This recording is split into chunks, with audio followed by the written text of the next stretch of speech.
Good morning, potatoes! Yes, and I'm back!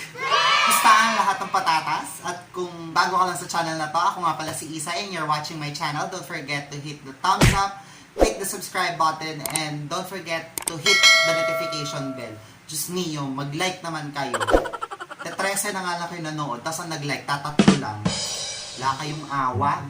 Well, dahil sa wala na naman ako maisip gawin ngayong araw na to, naisipan kong i-relieve yung fantasy ko nung bata pa na ako. Kasi nung bata ako, short story lang. Naalala ko nun, parang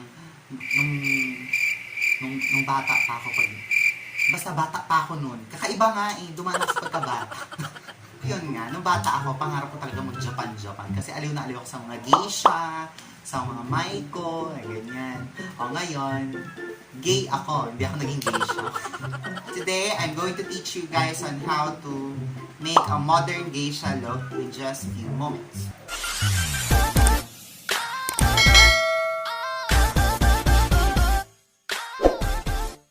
And I'm back. So first off, tulad ng lagi kong sinasabi, dapat mag-moisturize ka, magpa-prime ka, syempre. At kilala mo naman siguro ako na up until now, hindi talaga ako papakita ng mga primer na ginagamit. Kasi syempre, iba-iba tayo ng skin type, skin tones, and everything. So after mo mag-prep, dito pare-pareho tayo ngayon. Hindi foundation ang gagamitin natin. Ang gagamitin natin ay face paint. So, get your whitest face paint and just dab it on your face.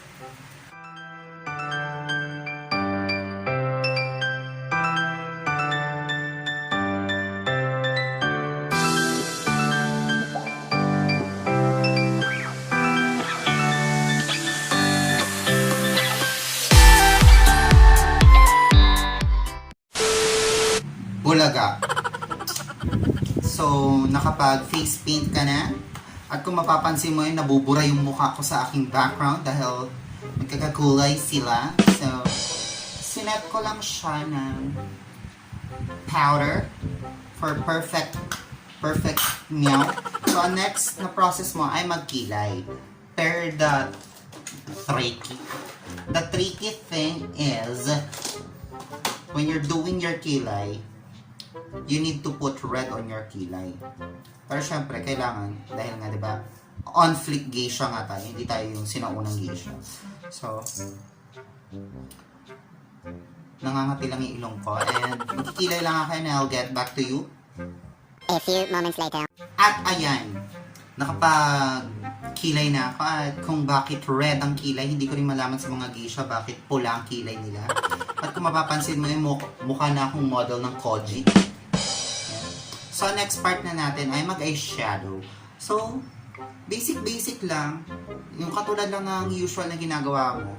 Pinagkaibahan lang, super puti na. So, pwede mo gamitin tong makeup na to, kunwari So, hindi ko malaman na dahilan bakit ka naman magmi-makeup na ganito. Basta manood ka na lang dyan. So, ang first color na gagamitin ko ay itong pale na ganito. Maghanap ka ng ganyang color. Tapos, syempre, katulad ng lagi ko tinuturo, tap nyo lang muna siya and then mix it.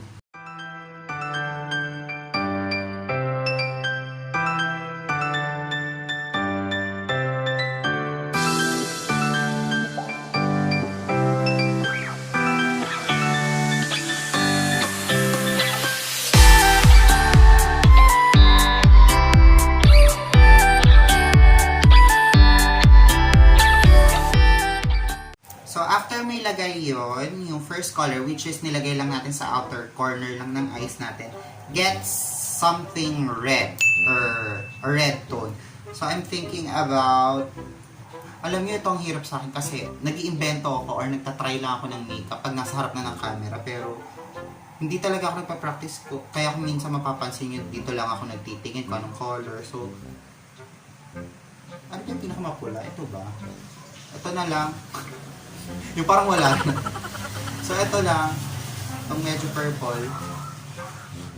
And same procedure lang. Tap nyo lang. And then, saka nyo siya i-mix.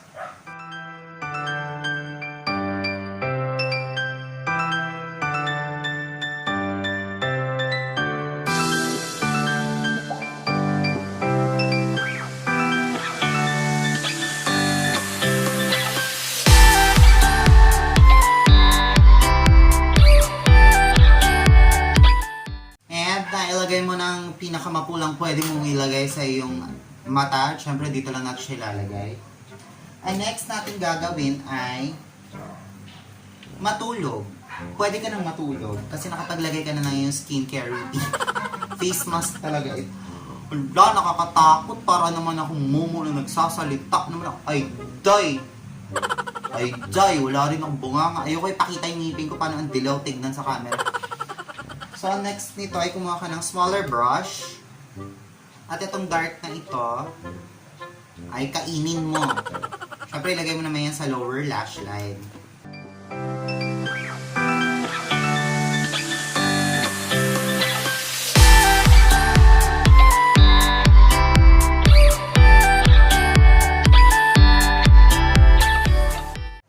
After mo mailagay, yung wala pa akong damay. So, after mo mailagay yun sa lower lash line, magli-liquid eyeliner ka, and then false lashes, and I'll get back to you. Kakabit lang ako ng false lashes, and liquid eyeliner. And as much as possible, make your liquid eyeliner or your eyeliner pababa. I'll show you later, guys. A few moments later. And nailagay mo na ang mga dapat mong ilagay. Ang next mong gagawin ay mag-contour. Pero ang pinakaiba nito sa usual na contouring na ginagawa mo, gagamitin mo pang contour ay pink. So, just watch me whip, watch me nini.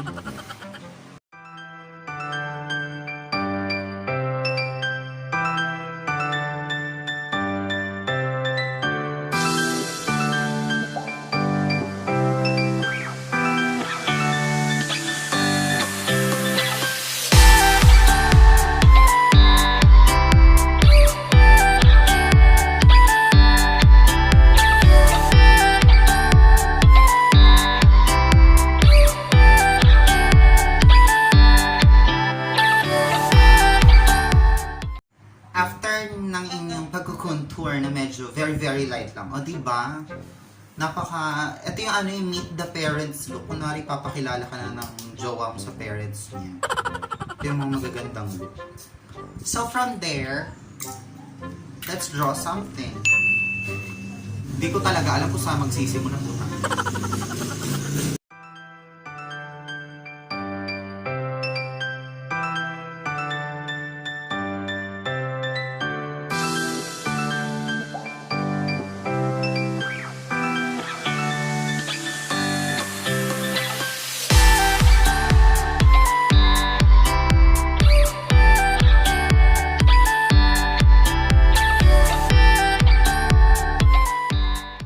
After mo makapag-drawing ng vein-like na mga branches, get a Q-tip or ano ba tawag dito? Cotton buds. Tapos, get a pink or pwedeng lipstick kung wala kayong ganito. Pero sa akin ang aking forever favorite na color corrector na pink. At yung mga pinaka-edge, lagay niyo lang ng ganito.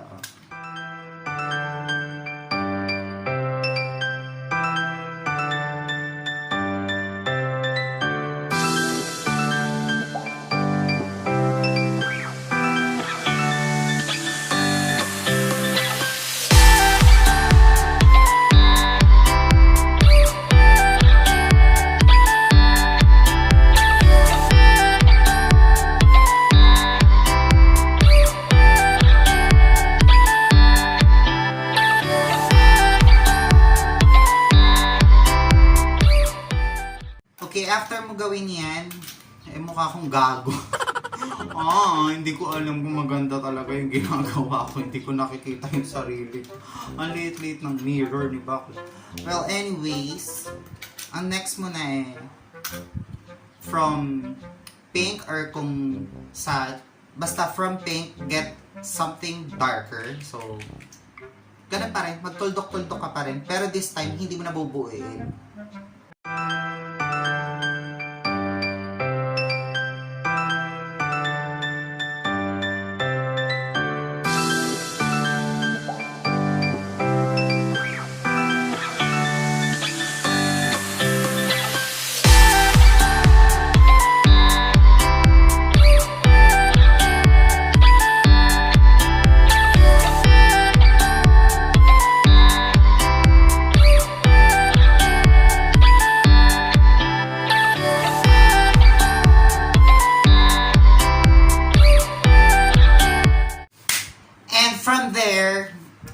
ito, simpleng, ano na lang, optional. So, babalikan ko kayo, magla-line lang ako ng mga black, okay? Kasi medyo gusto ko siyang i-define, i-elaborate. Gusto ko yung kitang-kita yung effort. Kasi mamaya sabihin nila, hindi ako masyado nag-effort, diba? So, mag-magic tayo ulit, no? Sige, 1, 2, bah! So, nakapag-magic ba ako? Kung maganda man yung pagkaka-edited, wow.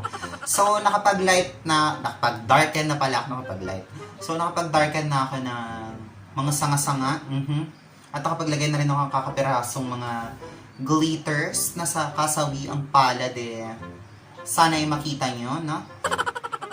Well, ang next step mo na ay kumuha ng brown eyeliner. I-outline nyo yung buong gilid.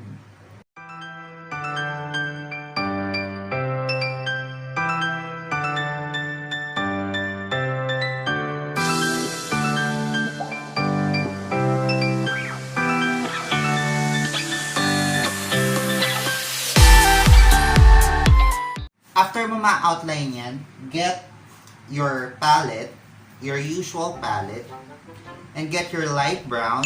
Sa case na to ay hindi ko makita yung light brown. Basta get brown. So, I'll choose this brown. Tapos lalagay mo na siya dito. Sa outer corner. Tapos blend mo lang. Ay, sorry, may mali.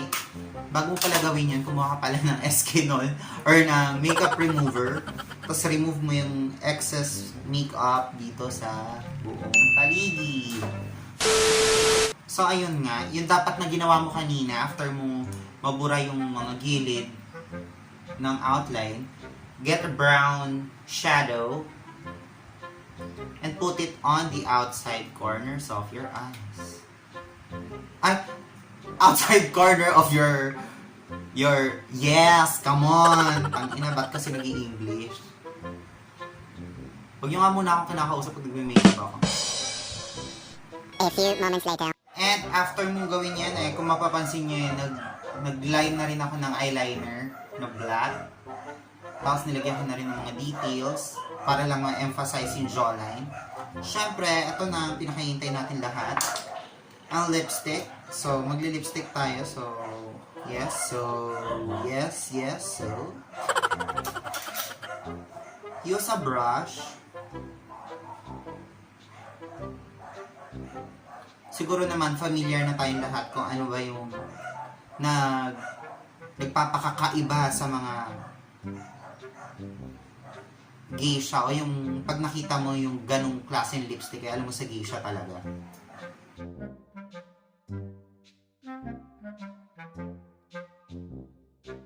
So, tatapusin ko lang ang aking pagli-lipstick and then hair. And I'll show you the finished product.